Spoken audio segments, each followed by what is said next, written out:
Dear students, welcome to the lecturer group. आज हम exercise 2.14 solve करने जा रहे हैं। तो ये बहुत ही शॉर्ट एक्सरसाइज है, तो हम इसका क्वेश्चन नंबर 1 जो है वो सॉल्व करते हैं। ये तो क्वेश्चन 1 जो है उसमें सिर्फ हमने बेस और एक्सपोनेंट को जो है वो आइडेंटिफाई करना है। जो ये नीचे वर्ड लिखा है ये हमारी बेस है, ठीक है। अगर हम देखें यहाँ पे पहला क्वेश्चन का पहला पार्ट जो है उसके अंदर जो नीचे लिखा है वो हमारे पास 2 लिखा है, तो वो हमारी बेस बन गई। और जो ऊपर उसके पावर की शक्ल में लिखा है वो हमारा एक्सपोनेंट होता है। इसी तरह पार्ट 2 में देखें, बेस हमारी बी है जो कि नीचे लिखी है, और जो पावर की शक्ल में लिखा है वो हमारा एक्सपोनेंट है, यानी कि 2। इसी तरह अगर हम पार्ट 3 को देखें, उसमें बेस जो है वो 3 है, सॉरी टी है, तो हमने टी लिखा। और इसी तरह जो पावर है उसको हम एक्सपोनेंट बोलते हैं। अब हम चलते हैं जी नेक्स्ट पार्ट की तरफ। नेक्स्ट पार्ट 3 तक हमने सॉल्व कर लिया है। नेक्स्ट हमारा बस एक ही रह गया है जो इस तरीके से सॉल्व होना है। वो है 4 पार्ट। उसमें देखें एम और एन। एम जो है वो बेस है, एन उसकी पावर है, तो उसको हम एक्सपोनेंट बोल सकते हैं।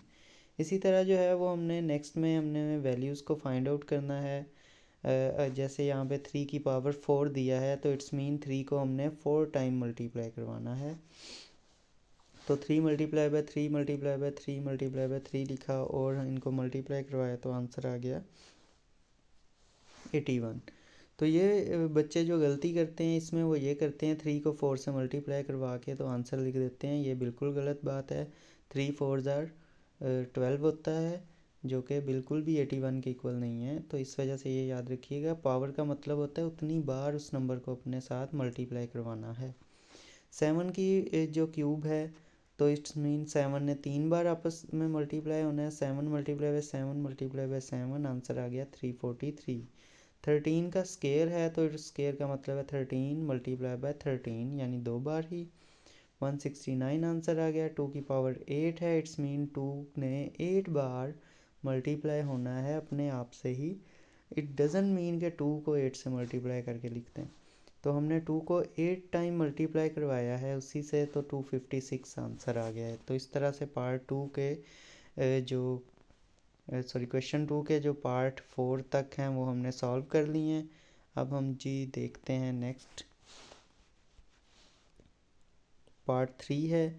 इसके अंदर हमारे पास जो है वो डिमांड ये की गई है कि एक्सपोनेंशियल फॉर्म में शो करें। अभी हमने क्वेश्चन नंबर 1 में पढ़ा कि एक्सपोनेंट क्या होता है, पावर। तो एक्सपोनेंशियल फॉर्म का मतलब भी क्या है, पावर की फॉर्म में आप चीज़ों को रिप्रेजेंट करें। तो 5 जो है वो अपने आप से कितनी बार मल्टीप्लाई हुआ है, 4 टाइम। तो हम लिख देंगे 5 की पावर 4। इसी तरह 3 यहाँ पे काउंट करें जी, कितनी बार 3 अपने आप से मल्टीप्लाई हुआ है, ऑलमोस्ट 6 टाइम। तो हम 6 3 की पावर 6 लिखेंगे। इसी तरह यहाँ पे b कितनी बार अपने आप से मल्टीप्लाई हो रहा है जी, 4 बार, तो 4 b की पावर हमने 4 लिख दिया। इसे कहते हैं एक्सपोनेंशियल फॉर्म, यानी पावर की शक्ल में लिखते हैं। अब यहाँ पे अगर हम देखें तो u 3 बार मल्टीप्लाई हो रहा है, तो हमने लिख दिया u की पावर 3। और v 2 बार मल्टीप्लाई हो रहा है, तो v की पावर 2 हमने लिख दिया। क्योंकि यहाँ पे दो डिफरेंट तरह के डिजिट हैं, तो हमने दोनों को अलग अलग ही लिखना है, इकट्ठा करके लिख नहीं सकते हम। इसी तरह यहाँ पे 7 जो 2 टाइम हो रहा है, 11 जो है वो 4 टाइम हो रहा है, तो हमने यहाँ पे मेंशन कर दिया 7 की पावर 2 और 11 की पावर 4। लास्ट पे अगर हम देखें तो a की पावर जो है वो 3 बनेगी, क्योंकि 3 टाइम मल्टीप्लाई हुआ है। c की पावर जो है वो 4 बन जाएगी, क्योंकि 4 बार मल्टीप्लाई हो रहा है। d एक बार ही है, तो d की पावर लिखना ज़रूरी नहीं है, जस्ट d लिख दें। मैंने 1 भी साथ लिख दिए, 1 ना लिखें, आप d ही लिख दें। अगर लिखना है तो d की पावर 1 लिखा जा सकता है। अब हम चलते हैं जी पार्ट नंबर 4 की तरफ। इस एक्सरसाइज के पार्ट जो हैं वो पार्ट ये वाला जो मेन ये पार्ट 4 तो नहीं है जी, यही है पार्ट 4 जो है। तो इसको हम स्टार्ट करते हैं। इसके अंदर यहाँ पे देखें जी 343 है, और इसको हमने 7 की पावर 3 लिखा है। ये हमने किस तरह से लिखा है, आपने 343 को लेना है, उसके फैक्टर बना लेने हैं। यहाँ से आप एक लाइन लगाएं और यहाँ पे 343 को लिखें और देखें जी किस टेबल पे ये जो है वो आ रहा है, 7 के टेबल पे आ रहा है। 7 से आप करेंगे तो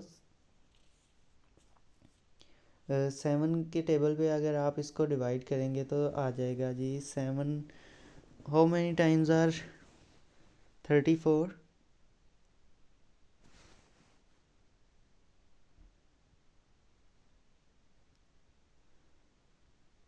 जी 7 का टेबल आप पढ़ेंगे 30 या 34 या 34 के करीब अगर कोई नंबर आता है तो वो आ जाएगा आपके पास 7 4 ज़ार 28, 7 5 ज़ार 35, तो 7 4 टाइम 28 आ गया। इसी तरह जो है वो बाकी कितने बच गए, 28 के बाद ये आ जाएगा 29, 30, 31, 32, 33, 34, तो ये 63 बन जाएगा। तो अब 7 how many times are 63, 7 9 time जो है वो 63 होता है। तो अब हमने यहाँ पे 49 आ गया। अब हम इसको करेंगे तो 7 7 ज़ार 49, 7 1 ज़ार 7, तो अब हमारे पास 7 7 7 फैक्टर बन गए हैं 343 के। तो हमने इस वजह से 343 को लिख दिया इक्वल 7 की पावर 3। यहाँ पे भी मैं लिख देता हूँ, आप इसको यहाँ पे भी लिख सकते हैं 7 की पावर 3। इसी तरह हम 5 जो है उसके भी फैक्टर बना लेंगे। फैक्टर बनाना जो है वो बहुत इजी है, आपको आता है, उसको आप देख लीजिए। मैं यहाँ पे इस क्वेश्चन के भी बना देता हूँ, काफ़ी लेंथी हैं, आई डोंट थिंक यहाँ पे पूरे आएंगे। 9 512 आप उसको 2 पे डिवाइड करके देख लीजिएगा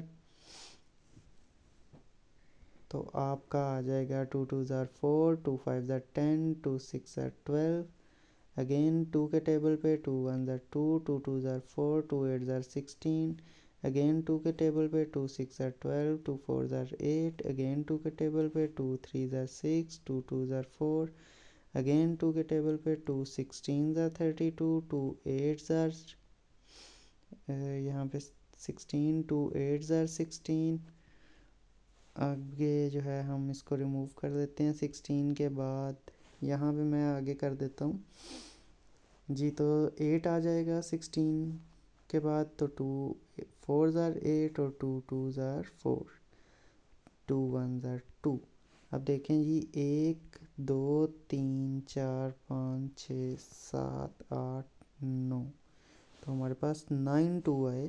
तो हमने यहाँ पे मैंने यहाँ पे पूरा नहीं लिखा, 2 multiply by 2 multiply by 2 9 time आपने लिखना है और बाद में आपने लिख देना है 2 की पावर 9। इसी तरह ये अगले क्वेश्चन भी हो जाएंगे, आपने बिल्कुल टेंशन नहीं लेना जी, बस सिंपल आपने वहाँ पे फैक्टर बनाने हैं और फैक्टर बना के इस तरह से आप उसको रिप्रेजेंट कर देना है। आई होप सो आपको समझ लगी होगी। अब हम नेक्स्ट जो लेक्चर है उसमें नेक्स्ट एक्सरसाइज के साथ आपकी खिदमत में हाजिर होंगे।